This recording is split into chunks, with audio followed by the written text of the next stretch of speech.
Bunburry, Episode 17, A Dangerous Lesson, written by Helena Marchmont, narrated by Nathaniel Parker.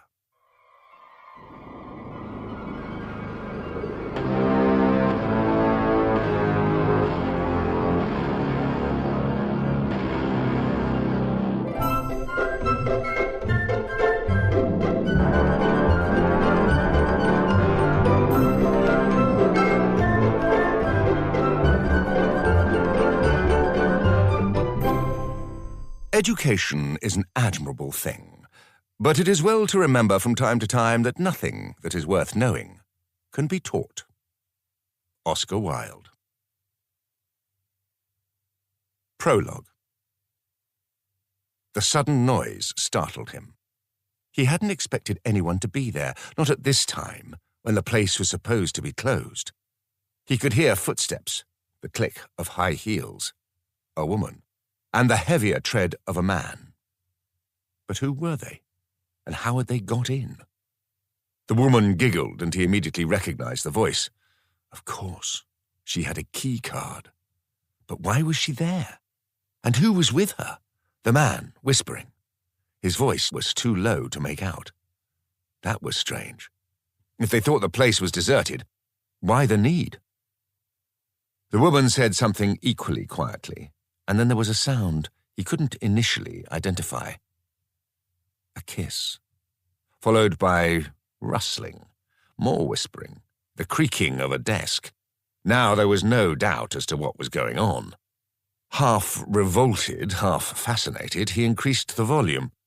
He still couldn't quite decipher the breathless words or recognize her companion, but she was unmistakable. He congratulated himself. It had been a wise precaution, setting up the noise-activated sensor to warn him if anyone came into the room.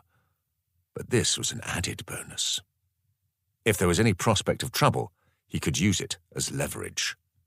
He leaned over and pressed record.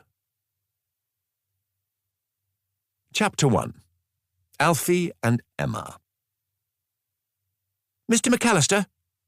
Alfie McAlister turned to see a small Harry Potter look-alike waving at him energetically. The boy was so slight that Alfie still had difficulty remembering that Noah was now in secondary school. Alfie had always been tall for his age, probably one of the things that stopped him being bullied in the bog-standard comprehensive he went to in London's East End. Noah had been an unexpected asset in setting up the community library while he was still in primary school. He turned up every weekday after his lessons until his mother got home from work, and virtually ran the children's section single-handed.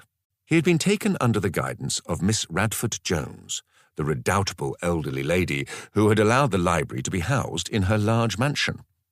She was particularly insistent on good manners, and so Noah refused to call Alfie by his first name, insisting that that would be disrespectful to an adult. Alfie wondered when Noah would stop thinking it was disrespectful. He had a sudden image of himself, stooped with age, in an old folks' home, being visited by Noah, who was now either an Oxbridge professor or a detective chief superintendent, but still calling him Mr. McAlister. "I haven't seen you for ages," said the boy as he caught up with Alfie. "Sorry I can't get to the library so often, but I've got football practice and the chess club and things, and Mum's given me a key now."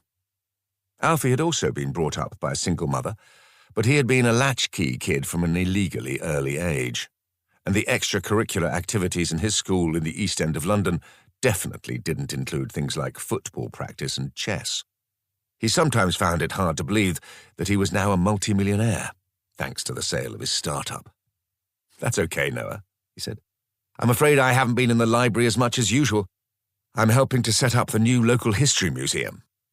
No need to say he was underwriting the project. "And what about the Bunburry Triangle?" asked the small boy, his eyes shining. "Are you and Miss Hopkins and Miss Redwood working on a case at the moment?" "It's very quiet, with nothing that needs investigating," said Alfie. "Liz is getting on with making fudge, and Marge is busy delivering it and doing the accounts." "Oh, that's a shame," said Noah, disappointed. "I might have been able to help." His enthusiasm for amateur sleuthing had been boosted by being told he could be an associate member of the Bunburry Triangle. Alfie's friend Oscar made things worse by suggesting that Noah head up a freelance group called the Bunburry Irregulars, stealing the name from Sherlock Holmes's band of youthful intelligence agents, the Baker Street Irregulars. "If anything happens, you'll be the first to know," Alfie promised. Then he registered that it was a weekday. "Why aren't you in school? You're not skiving off, are you?" "Of course not." Noah looked earnest. "I wouldn't do that. It's an inset day." "A what?"